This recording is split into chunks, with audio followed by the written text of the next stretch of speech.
Congressman Bonifacio Busita po, kasalukuyang representative ng One Rider Party List, 19 Congress. Panikad ka.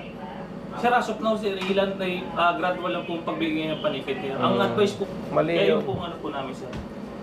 Brother, sinasabi ko sa'yo, mali yun. Hindi po pwede yun. Opo, sir, alam po mali, pero yung... Ako po ay tatakbong senador. Settle. Ang issue dito, hindi siya dapat masuspende.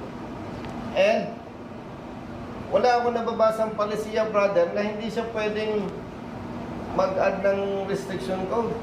Sa darating na May 12, 2025, national election, independent. DO, pwede naman akong tumawag kay RD. Para, RD, mali ang huli dito. Pakiayos mo to. Ang problema, RD, nasa active service pa ako ng PNP. Problema na to. Kung papalarin po ako at pagtitiwalaan ng taong bayan, maglilingkod ako na walang pinipili at walang kinikilingan. Inescortan kayo ng MMDA papunta dito. Hindi hinila, iminaneho mo. Opo. Putya, brother, illegal impounding yun. Sir, iyan ko lang po yung report. Kasi po, Kasama ang One Rider Party List sa Kongreso. Basta tama po, kampi-kampi tayo. Maraming salamat. Leader, anong kalokohan na ginagawa nyo? Tawagan mo ang LTO. Brother, LTO.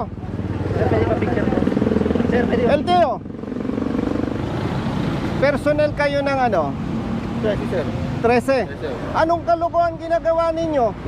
Kinakaya-kaya ninyong motorsiklo. Ba't di kayo pumapara na ibang sasakyan? Kalokohan yung ginagawa nyo, brother. Actually po, ilang days pa lang po na nag-decide ako with my family and with my party.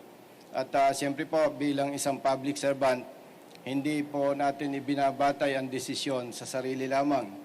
Kasama po dyan ang suporta ng pamilya at siyempre po ng ating mga kababayan. At gusto ko pong ipaalam sa inyo na bilang isang road safety advocate, nababasa ko po na marami sa ating mga kababayan ang nagmumungkahi na tumakbo po ako bilang kandidato sa pagkasenador.